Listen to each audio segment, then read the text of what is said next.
And I'm Virginia. And we decided to start a knitting and wine podcast together because we hang out about once a week, I'd say, where we knit and drink a lot of wine. And I know that some of you on YouTube or on Instagram have asked me if I have a YouTube channel. The answer is now yes, I do, with Virginia. No one has asked me, but that's not because it's not demanded. So on Instagram, I am My Yarn Journey. On Ravelry, I'm currently Abler H. Probably will be changing that to be My Yarn Journey as well.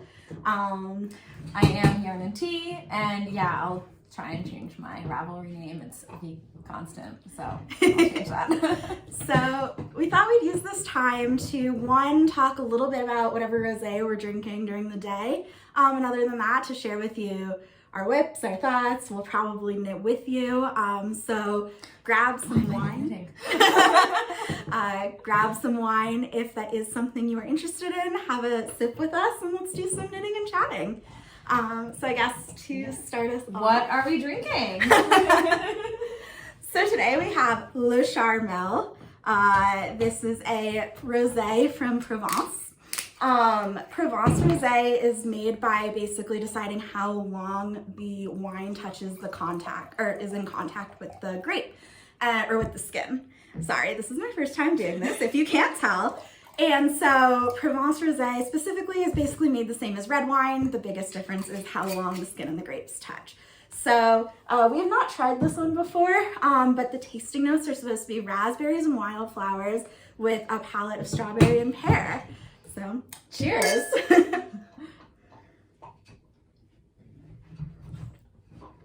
I like it. Yeah, it's good.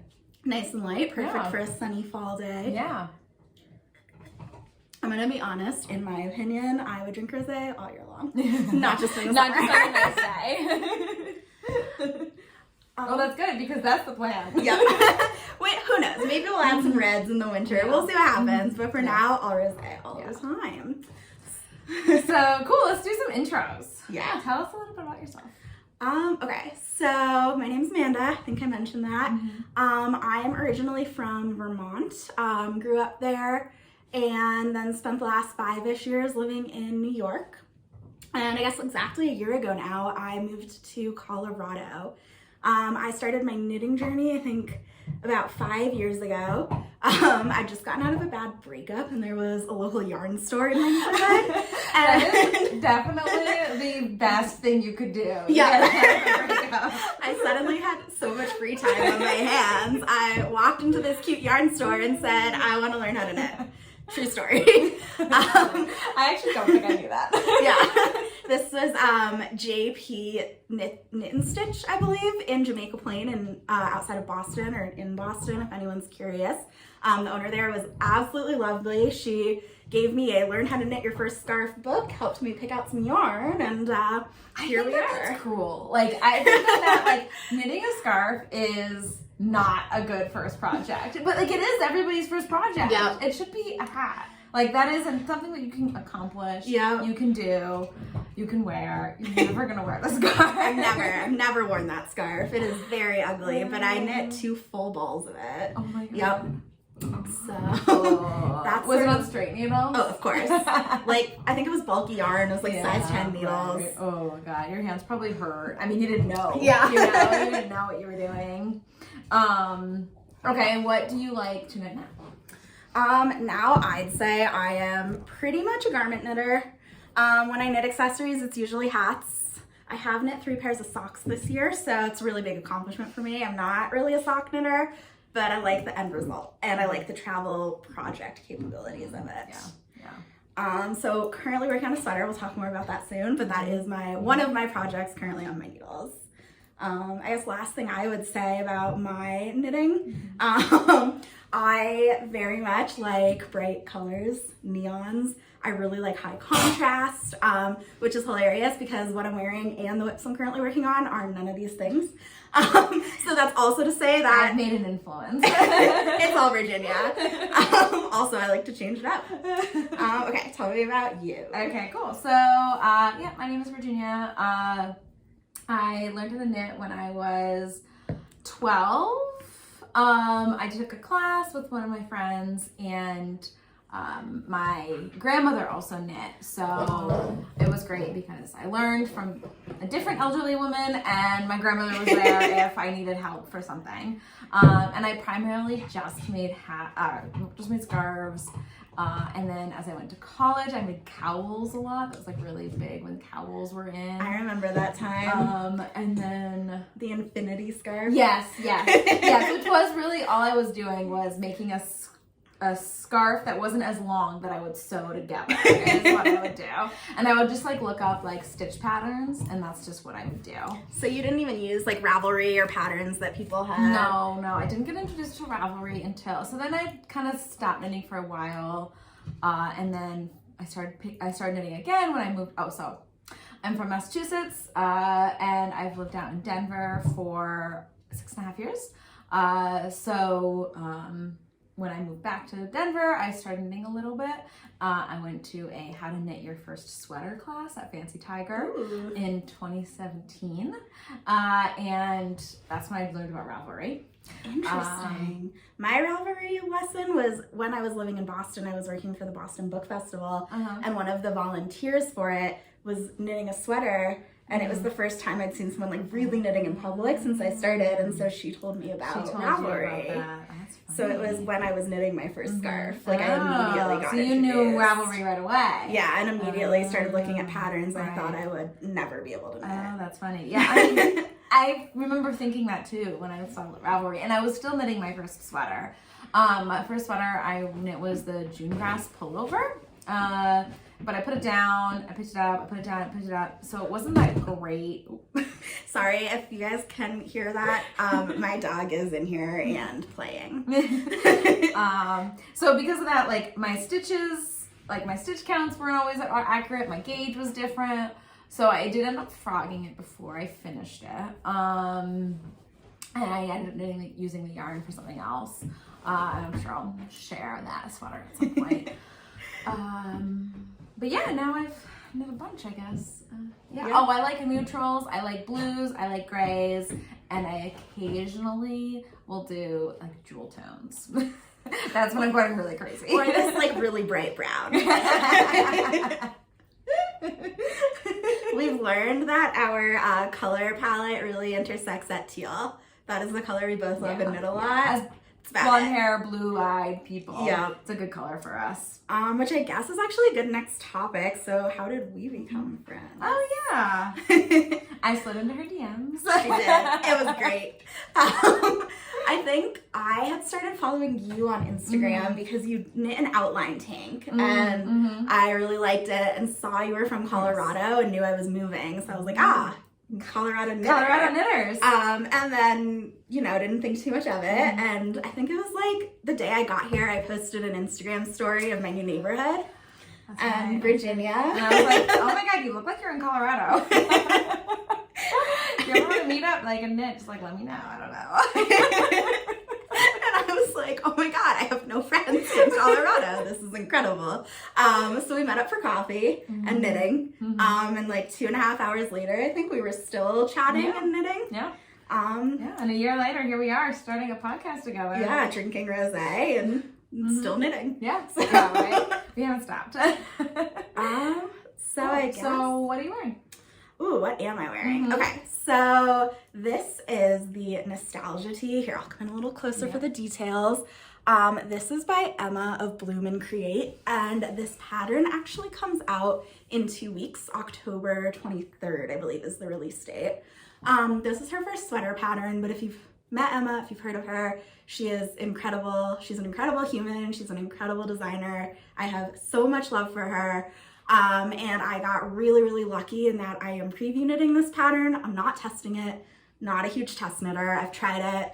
I don't love the deadlines, which is hilarious because I started this like less than 2 weeks ago. I was gonna say, you knit this so fast. I'm also not like a fast knitter, I would say. Like, I'd say you're a fast knitter. I would disagree. She knit the Winter's Beach Cardi, by Andrea Mowry in like 3 weeks. That literally, like, it knit itself. Like, I am not normally that fast. Oversized cabled cardigan, so fast knitter. Yeah, but oversized it is not that oversized for me. Like, it's like, I'm definitely supposed to have knit it for like more length. Okay, so another side note, you guys are learning so much about us today. We're both really, really short. Yeah. And we're the type of people who want to finish our knits, so we tend to like crop them considerably. And we love a crop. Who doesn't? Crops were made for knitters, weren't they? I don't think I've ever knit a sweater that I haven't done less length than the pattern says. Like, as much length or more length? You've I've never always even done done less. I think so. Really? Paddle Party Crop by Samantha Garrett. Oh, yeah, that one was accurate. I added an inch and I wish I hadn't. Oh, so really? it's slightly longer because I did. Wow, I didn't know that. So I guess, yeah, back to the nostalgia tea. So I am going to Rhinebeck in like 3 days. Look at really? Wait, Yeah, where are you leaving? I'm leaving Wednesday night. Oh, wow, that's awesome. Very, very excited. I went last year for the first time, which actually you did as well. I did too. But we didn't know each other then. And I'm going with a bunch of friends, and basically there's 7 of us staying in a house together, and 2 of us realized we were the only 2 who were not test knitting Emma's pattern. So she agreed to let us preview knit it, because she again is wonderful, and we're gonna be hype womaning her up all week at Rhinebeck, wearing our nostalgia tees in different colors. So here's mine. It is the fastest I've ever knit anything in my entire life, probably, especially a garment. Right. Thank God I have short sleeves. But yeah, so details, I knit the size 3, which I think is a 42-inch bust, and I have a 40-inch bust, but I will say I didn't swatch, so I was nervous, so I went up a needle size, and I came out with about 44 inches of ease. So 4 inches of ease on this, really pleased with how it fits. The increases are lifted increases, and they just sit so well. Yeah, like, I've had color work, like sweaters come out, I don't know about you, that get really, really bunched up even after they're blocked. Yeah. So I really, really like the way she like laid out the yoke on this. Yeah.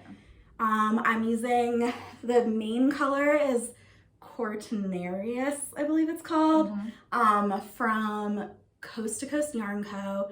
And again, or I guess not again, but we can list all of these different patterns and designers and everything in the comments. If you guys have any questions, please reach out as well. But it's a non-superwash fingering. And then the minis, or the stripes, are minis I had in my stash from last year's Woolberry Advent Calendar, in 3 of the colors from that. And like the way it works is there's like a little colored V inside the little chains that's like one of the other colors. So it like ties it in together. And I used about 130 grams of the main color, and then like my complete minis all the way down. So it was like 60 grams of color work. And then I will say I ran out of the purple, like the very, very last strip. So I used like 1 round of a similar purple I had, and it doesn't really, I don't think you can tell. Yeah, no. I guess that can stand up. Oh my gosh, but that's so like, funny. Yeah, right at the no, bottom, I it's wouldn't darker. have noticed. That's So, hilarious. but you know, that's what's great. I love color work. I just mix colors. Yeah, there And you go. it is what it is. So slightly over 60 grams of like colors total, but definitely a great like minis or like scraps project. Yeah, I mean, like 2 skeins. Yeah. Like, that's pretty good. Yeah, I think so. So I feel like, also I cropped it. It's supposed to be 13 stripes for my size. I knit 11. It hits me like just above my hip. So it doesn't It's a look good length. cropped. Yeah, it's a good length. How about you? Tell me about yours. Yeah, so I am wearing the Bolan tee, or Bolan by Leila Raven. And you can see it's got this like lace at the top. It's a Quince & Co. pattern, and it's supposed to be in 100% linen. Mine is knit in Cascade yarns, the 220 fingering. And it was leftover I had from another sweater. It's cool because you knit it sideways, so you knit 1, and then you pick up and you knit, and then you knit the back the same, and then you seam the front and the back together. It's such a cool construction. It kept me going. Like, the construction kept me going. But it was also like really like, I had the lace panel memorized. It was very memorizable. The only thing that was frustrating about it is that I was knitting it and I didn't really think about the fact that I was knitting it in linen, and I was knitting it in wool. So the bottom was like curling because again, it was knit sideways. So the bottom was curling so much. The bottom kind of ends up being like the edge. Right, exactly. Stocking and I assumed that you at some point take care of that, but you don't. So when I looked at the pattern pages afterwards, a lot of people added an I-cord edge, and that's what I did. I didn't crop this, obviously, because I cast on the right amount of stitches. So it does fit how it's supposed to. Which means it must be pretty cropped yeah. on people. So yeah, I had to pick up and knit an I-cord edge, which was the most annoying thing. Like when I was knitting this, I was like, this is everything I like hate. Like I have to pick up and knit an I-cord edge. I'm knitting it flat. I'm seaming. Like there is nothing good about this, but I love this shirt. Like I wear this shirt very regularly. It is the most comfortable t-shirt, and like Denver is really good for t-shirt sweaters. Like that is, it's true. Like there's so much good weather for that. So I have been wearing it a lot. So very happy with it. Oh, it's in the color Ember Heather. Ooh. And that's when you knit your wool and honey with, right? Yes, I knit my wool and honey in this. The Cascade yarns 220 fingering is my favorite yarn. It is a budget yarn. It's like $5 for a skein. And I love it. I love the way it looks. I love the way it fits. This one project that I'm working on now let's talk about. And like you can see how like loosely it's plied, so I just feel like it makes it like really like light and airy. I don't know if I know enough to say that it's woolen spun, but I kind of think it might be. Should I start talking about my whip? Ooh, okay.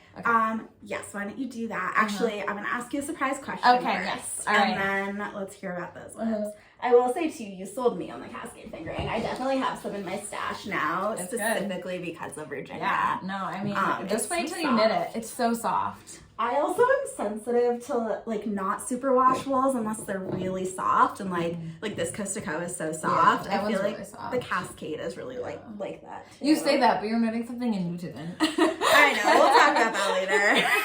I'm all over the place. I'm really just like a knitting mess. Okay, so before you talk about your insanely amazing whip, I'm gonna start you off with an easy one here. Okay.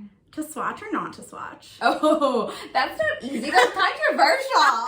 Getting into the good stuff. When you told me you had an easy one, I came up with an easy question for you. Mine is much more friendly. So we've decided that we're gonna surprise each other with like a knitting question each episode that we don't know ahead of time, just to keep it fun. So, but it's easy in that you know your answer. Yeah, it's easy in that I know my answer, but I never swatch. Has it bit me in the ass? Yeah. But I still do it. I still don't do it. I would rather start a project, not like it, and tear it out than swatch. And I know that that's insane. I have no problem frogging stuff. I will frog the slightest thing. Like I said, I frogged like my first sweater, which I feel like is like a very nostalgic thing for a lot of people. That's true. I'm really bad at frogging. Yeah, I have like 12 projects on my needles right now that I need to frog. I just mean, by 12 I mean 2, but you know.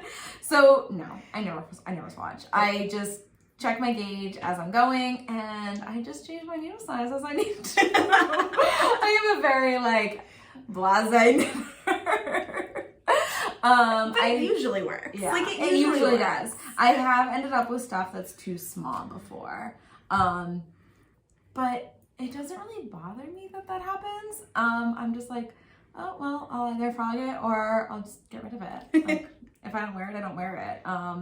Which again is crazy, but I guess I don't really think of myself as a process knitter. I think of myself much more as a project knitter. Like I want the end result, but then if I don't have the end result, I've moved on by then. When you have the end result, you're happy. Right. It's like not the end of the world if you don't get there. Right, exactly. I like, to my like opposite of benefit. Yeah. To my detriment. That's the word. I hate giving up on things, so I either just let UFOs like languish for years, right, or I finish something and then I never wear it, and then I still don't want to frog it. Right. Yeah. So, but I I'd say except for recent projects because of Rhinebeck time constraints, I swatch. Yeah, you do always swatch. I check my gauge and then I know. like. She'll be like, I'm like, oh, you're gonna cast it on? She's like, well, I swatched. I'm like, oh, right. And then I have to swatch at a different size, and then I have to debate between the two for hours. And then once I cast on, I have to decide if I made the wrong choice and sit there and get really anxious for a while. And then at the end, it usually does work out anyways as well. So I think I just need to enjoy it. More. Yeah. I wouldn't tell anyone that they shouldn't swatch. I think swatching is good for a lot of people. For me, it just never happens, I guess. And it works when it works. Okay, so talking about whips that you are not ripping out. Talking about whips that I'm not ripping out, but hopefully I will finish. Yeah. I'm trying to put this on a barber cord because I'm at the yoke increases and it's just too big for the cord to really show it off. But the next cord size I have is like way too big, so I'm not gonna like put it up on a bigger cord, and it kind of works. I'm knitting the Birch sweater by Andrea Mowry. I am knitting it in... So good. Oh, thank you. I am knitting it in, again, Cascade Yarns, 220 fingering. In gray, neutral. In charcoal, okay? Charcoal. A dark neutral. I love it. So the only mod so far that I've done is I did a provisional cast on, I knit for 2 inches, and then I knit together to create like a folded edge. I don't love the 2-inch collar that she's got. And I'm really obviously super pleased with it. I think that was such a good design choice. Like, I love how a folded collar sits. I feel like for that type of sweater, I'm so good. I'm really excited about it. Some things to note. I am knitting size 3. I chose size 3 because I knit the Straya hat, which is half fisherman's rib, and it was a little bit smaller. So usually I'm between size 2 and size 3 in patterns. My bust itself is 36, and that's usually where it sits. Anyway, size 3, it's on size 2 needle. If you don't know anything about half fisherman's rib, it is every other row is a purl row, so it is a very slow going process. Oh my gosh, so that one really does do, so it's knit into the lower stitch, purl for a row, and then purl for an entire row. I'll for a whole sweater. put this one on. Yes. So beautiful. So magnificent. That is how everyone, I just want to say, like, moment of self-love and like yarn hobby love. Like, oh, yes, I love it. That's exactly how we should all be every single time we put on our works of art. Like, how much time have you already put into this sweater, would you say? Okay, so I did so much, like literally so much. I cast it on a little bit over a week ago, and this is the only thing I'm working on, and I have put in so many hours towards this, like, and I can't believe I haven't even split for the sleeves yet. And I have like a long way to go. Like, this progress keeper is keeping track of how many increases I have. Oh my gosh. And I have 1, 2. You should hold it up too and show the progress keeper so we can all see. I had 10. I got it on Etsy. It's a little witch. Oh, cute. So Halloween themed. Yeah, that's what I figured. I've done 10 increases. I have to do 15 increases. And increases are every 6 rows. So I've got a long way to go before I even split for the sleeves. What else do I want to say about this? Okay. The thing that really pisses me off about this is anytime I seem to like lose a stitch off my needles, it's always in the front, and picking up half fisherman's rib, I feel like you can see it. Like, I feel like you can see every like little mistake. I'm really hoping that that blocks out. But like here's an example. Like, you can see how it like, you see this? You know, like oh, and that's I do. from like a poor pickup. I know what you're talking about because with my hat, I did that. I knit the Straya hat as well. I don't think I will be knitting a half fisherman rib sweater probably ever. I'd like to say maybe not for a while. Yeah, dropping stitches. It's really hard. It's super annoying. It's super annoying. And it, like, again, it literally is always in the front of my project. Always. Of course it's is. So maddening. The other thing I'm going to say about this is that the front of the row is in the beginning of the round is in the front of the sweater. Oh, and I feel like you can kind of see it. You can see that line right there. That one, honestly, I don't notice. You don't... Like, but I can tell, like, you're very invested in it. Because, like, you've been knitting on it. You can so see you're how that see line is right there. Okay. I'm hoping that it'll block out. I think it must, because I've spent a lot of time staring at other people's project pages. And I can't see it on theirs. So. What if once you split. I move it? Yeah. Like, once you're just doing the body. Yeah, I don't know how like... I would. Because you have to change every other round. That's a good point. I don't know. It's a puzzle my brain has not quite figured out. But it might be doable. I think it probably is doable. So I think that's all I want to say about this. I love it. You're funny. You're like, I'm never going to have half Christmas room. I'm like, I want one of these in every color. Already. Will I actually do that? I mean, who knows? I've got a long life to live. Who knows? I mean, I feel like at some point the Stria cardigan, I still don't know if it's Stria or Stria. I have no idea. I think that I'm definitely going to knit that. But that is going to be, it's knit flat, so it's going to be knit every other round. So I think that would be better. Agreed. But again, you're knitting an oversized cardigan on size 2 needle, so... In fingering weight. In fisherman's rope. So yeah, who knows, one day. I'd say you're a pretty big Andrea Mowry fan in general. Oh my god, I don't even mean to be. I mean, she does many She does so many projects. But I also Yeah. feel like I don't ever knit the more popular ones. That's I feel like true. I knit like the ones that like nobody else knits. And I'm like, I love Andrea Mowry patterns. And everyone's like, I'm sorry, what did you knit? I didn't know she meant that. Right? Or designed that. I mean, the Birch is pretty popular, obviously, because it's such a gorgeous sweater. Or like, wool and honey. It's everyone's favorite. Wool and honey for sure. We already talked about this. I think we're going to do a collection of all the Andrea Mowry knits we've done together. Oh, yeah. Definitely. So, one of yeah, our maybe themes. when we don't have much progress, we'll share and do that episode. Absolutely. Our goal here too, we're gonna try to commit really hard to doing this once a month. Yes. So every month, beginning of the month, we're gonna do a podcast which together. apparently Matt said he wants to have a poker night once a month. Oh, so perfect. There you go. So one of our biggest successes in our friendships is that we've managed to get our partners to become friends separate of us. So it's really fantastic because one, the four of us can hang out, they can drag us to sport ball games, and we sit and knit and chat. Lovely. And they watch the games, and we get props for like doing the activities they want to do. Or when they have poker nights, we hang out and knit. Yeah. It works really, really well. Yep. Knitting and sports, it's just amazing combination together. It's made me learn to like sports a lot more. Oh my god, seriously. I don't know how I'd get through football season without, I mean, not that I'd go in person, but even like on days I'm just like, oh man, football's on, I'm gonna go home and I'm gonna watch it. I'm like, yeah, let's go home and watch TV all day. This is great. I will knit for 4 straight hours. Right? And say, yay, go team. Okay, cool. So what are you knitting? I have 2 whips. I have the one on my needles, which I can talk about quickly, which is the Cozy Classic Light by Jessie May. I don't have a lot yet, but it is I mean, it's the same amount that I do. That's fair. But this is just stockinette in the round. And yeah, you like cast on yesterday. No. I cast fast knitter. I cast this on beginning of August, I think. Oh, and then I put it on hold for a while. Because I switched working on the Nostalgia Tee and my other whip, which I will show you in a minute. The thing about this one that I love is this color. It's so gorgeous. It is gorgeous. It's the Barrel Age Sour from Explorer Knits from her EKF Favorites, I think is the lot I got this from.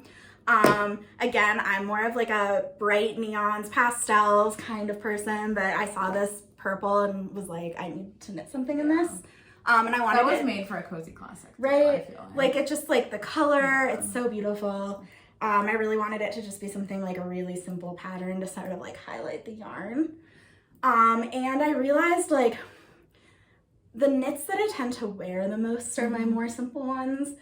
Even though sometimes I'm in the mood for simple knits, sometimes I'm not. Yeah. But I really want this for my wardrobe. Specifically, I have this pair of like mustard and eggplant plaid pants I got thrifting. Virginia's seen them, really into them. And I specifically want this. I want it cropped. I want it a little bit tighter. I'm knitting this to have 0 inches of ease. Really? Yeah. I'm doing 40 inches. I have a 40-inch bust. And then I'm also going to do the waist shaping. So I want it like kind of fitted and cropped. Yeah. Because most things I knit, I do like 4 to 8 inches of ease. So I'm really changing it up here. Are you knitting it on the recommended needles? I am, yeah. I actually got gauge with the size she recommended, which never happens. Yeah, not for me for just knitting the done. Yeah. I also knit loosely, I've learned.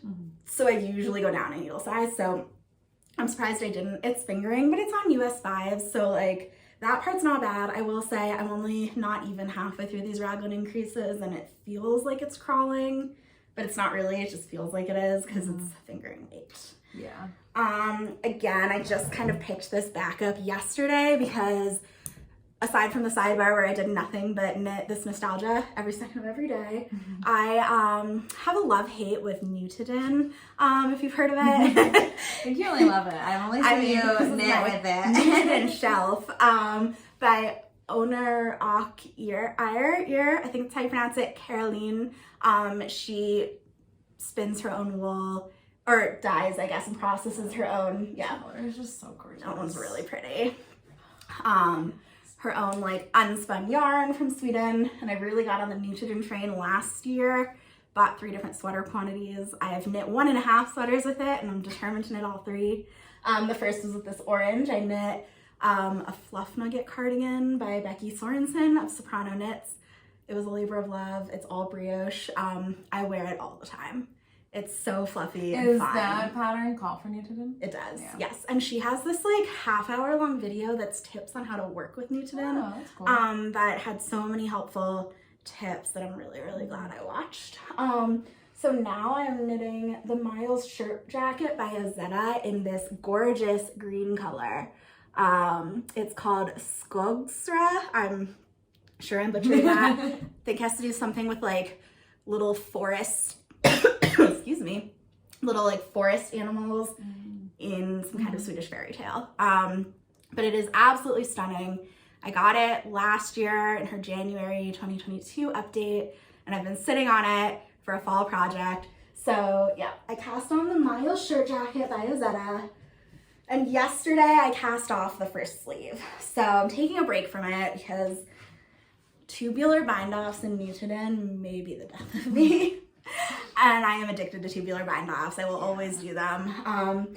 But with the unspun roving, you're like a very strong advocate for tubular bind-off. I am. It always fits better. Or and cast on too. Yeah, it always has a nicer edge. So this is giant. It's a giant oversized like shirt jacket. I'm so excited for it. Sorry, Virginia. No. So far I have the body. Thank you. And this one sleeve. It has this dramatic curved hem, which will be better seen once blocking, but I really love how it fits. Yeah, it's so stunning. Yeah, this is gonna be like an heirloom piece. I can't wait. I have these incredible hand-carved wooden buttons for them that I just really, really love. They're 4 different woods because I couldn't decide on one wood, so why not get 4 different ones? Yeah. Would you say that this, because I've heard that with Nutiden, like some colors are softer than other colors. Would you say that that feels accurate? Does one feel softer than the other? I would feel agree. The same? I think this green is softer than the orange that I knit with. Like this to me does not itch my skin, whereas the orange, I have to wear my fluff nugget with long sleeves. I guess here, you can tell me what you think, because here's both colors together. Yes. I think the green is just like oh yeah, you can definitely material. feel that that's different. So oh yeah, wow, that's funny. Yeah, I love unspun because I really love the sort of rustic, airy warmth it has knit up. It is something I love working on some days and I'm no mood to work on other days. Yeah. I know Ozetta recommended, I think it was Manchalope by Wool Dreamers, which is another unspun. So I was able to get gauge with Nutiden. I guess modifications wise, I got gauge width wise, which is always most important for me. My length gauge was so off that it's like almost like double Her length, yeah, so I've been knitting all... What size needles is it on? I had to go down a needle, so it said US 10s, and I did it on US 9s. And again, like, even going down the needle size, my row gauge was so off that, like, I'm just knitting everything to, like, length measurements, and I've had to do dramatically less rows. Also, the pattern for my size, which was size 3 for 48 inches, was supposed to be essentially, like, 14 inches from underarm to leg, and like I am so short. So it'd be like down to your knees. Yes. So I also significantly, like I knit 3 inches less before starting that curved hem, and then for the curved hem I did 6 less short rows than the pattern recommended. So it's a slightly less dramatic curved hem, but it hits me like right mid thigh, which I feel like is perfect. Yeah. So those are my 2 whips. Definitely gonna be working on the miles for some time. I think I'm gonna do like, in a couple weeks I'll pick it up, I'll do the second arm. Then I still have to do the button bands, the pockets, and the double folded collar. So again, like my goal is kind of try to finish it by, I'm thinking Thanksgiving is my goal at this point. Oh, really? Yeah. That's sooner than I thought you were gonna say. I want it for fall before I have to like wear a coat over it. I don't know, but the thing is, in Denver, I think you'll be able to wear it like a lot in the winter. Like, because Denver is, I mean, we have winter, but it's really not, it's pretty mild, you know? Like, there'll be 60-degree days in the winter. So much nicer than a New England winter. Yeah. I know. But Sorry, yes, Mom, I'm my call back. I know, right? I feel like my parents are just going to end up out here. So. Cool. I guess, let's see. Pattern highlights. Talk about a pattern we're eyeing, we're dreaming of. Yes. Okay, so because I am working on a fingering weight sweater that's taking me forever, I have been constantly dreaming of knitting casting a DK sweater on to start. My goal was to split the sleeves and then cast something on that was in DK that would go a little bit faster. And then I saw Jessie Mae's Northwoods V-neck just coming out this week. So good. And I'm like, I think that's what I need to knit on. So I actually brought the 2 yarns I'm thinking of casting on with it. So one is... This is exciting. I know. Well, one is I bought with you. I remember that yarn. So this is Farmer's Daughter. It's called... Pishkin. Pishkin? Is that the color? I think that's the color. No, that's the type. The Pishkin DK. Oh, color is bonsai. And it's just like this really gorgeous. It's like a pretty thick DK, which I think is what the pattern is like a DK worsted kind of yarn. So that's one option. As I'm looking at this is feeling like this is what I'm gonna do. Especially that's Rambouillet, which I think is like what her recommended yarn is for that one as well. All right. Okay. So that's one. The second one is a fingering weight. I think I have enough to do double. You guys are gonna laugh. So knowing that you just met us, and you know very little about us, but from what we told you, what color would you guess that she's about to hold up right now? So it's this like gorgeous like stormy gray. Yeah, so it's this like really pretty stormy gray. It's ink and spice. It's 45%. Oh yeah, there you go. You can see it's like not blown out anymore.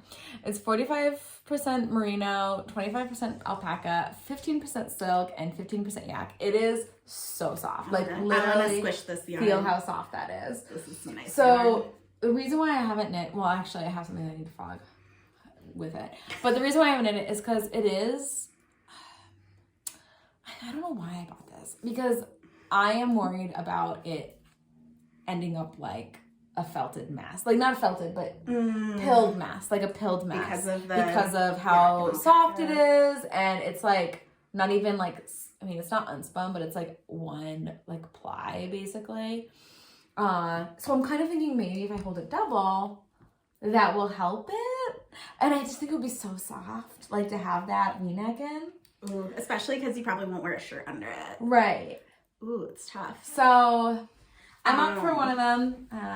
If you're watching this, I want to leave me a comment. Let me know. Yes, let's all vote on this. Personally, I'm obviously leaning towards the gorgeous olive green. Yeah, I mean, yeah, that's nice. So. I love how, you immediately go for another cropped. I know, right? Jessie Mae, like. Oops. Yeah, that's another one that we need to do is a Jessie Mae video because we both did a bunch of Jessie Mae patterns. It also matches my nail color pretty well. Oh, it does.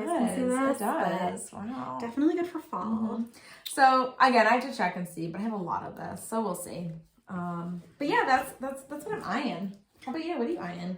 And I don't know if we can do this because this is our first time and I don't know our editing skills, but we will try to put an image of these patterns. Yeah, I was thinking on here. If not, they will definitely at least be in the comments. They'll be links for sure. But yeah, if we can, we'll try. We'll try. I want to talk about the Anne's Puffed Sleeves by Aimee Sher. I think on Instagram she's Aimee Sher Makes. I feel like she only started designing patterns about a year ago, but she's been pretty prolific with them. And her patterns are awesome. I've never knit one, but I have so many in my Ravelry favorites. So she came out with the puff sleeves from her Anne of Green Gables collection a couple days ago. Yeah. And I love it. It's another DK. She recommends a non-superwash because of the bounce, because it's got like pleated sleeves. So to make sure they stand up properly. Oh, okay. And it's got like a mock turtleneck, an eyelet raglan, really cute like puffed sleeves with an I-cord, 3/4 length. Yeah. It's just cute. Like it's the kind of sweater I feel like you could wear to the office with trousers and feel really classy, or wear it out on like a dinner date and feel kind of sexy. Yeah. Like really I don't know anything like that. I know. Like, I feel like I keep just knitting, like, top-down raglans, top-down yoke sweaters, because they're fun and they're easy. Yeah. This, I mean, is some of that, but it also has some, like... interesting design. Yeah. Definitely. Okay, wrap this up. Okay, so I have a question for you. Yes. You are leaving for Rhinebeck in 3 days. I am. What are you most excited about? Ooh, definitely seeing all my other knitting friends. Because of Knitstagram, I've made friends with people from around the US and also, Canada and some other countries. And so many people are going to Rhinebeck this year. I haven't seen a lot of them since we all went to Rhinebeck together last year. And just like 3 full days of friends and yarn talk nonstop. You're gonna have so much fun. I'm so excited. Next year, we'll both go. She's not going because she's going to a Rufus concert. Yeah. So Rufus at Red Rocks. Pretty good too. See you there on Saturday. She knit a pretty awesome. Oh, yeah. I know. I really hope I can wear it. You should have brought that. I should have. I knit a pure mesh pullover by James Watts in black. To be a badass self at a Rufus concert. When it's outside in October in Colorado, so we'll see if I can learn. Have a little bit of this. Yeah, right, exactly. I'll have just a little bit. And then when you put your sweater on, you just immediately have to go, oh yes, I am magnificent. Oh, yes. I am a knitting goddess. So I guess, of course, before we wrap this up, what did you think of our wine? I mean, I liked it. Raspberry, I don't know if I can pinpoint that exactly. Definitely feels more fruity. I would definitely say that. I would almost say, and again, I would like to clarify, we know nothing about wine. This is fun for us because we're learning as we go as well. Definitely did some rosé research before this. But I feel like I'm getting a little bit of grapefruit. Oh, I would absolutely agree with that. Yes. That is, I 100% agree with that. Yeah. Definitely more of like a summery rosé, but for sure. It's 72 degrees in Denver right now, so it's still summer. Summer, for sure. So I think that's it. Yeah. For today. We did it. We did it. We're going to try to edit this. We're going to see what happens. Thank you for hanging out with us a little today. Please say hi in the comments. Message us on Instagram. We'd love to hear from you. Tell us about what you're knitting. Tell us what you're looking forward to this fall. Vote on Virginia's sweater. Go green. And we will see you next month. Yeah. Find out if we end up casting those dream sweaters on. We'll see. Maybe that'll be my next cast on. Yeah, maybe. Bye.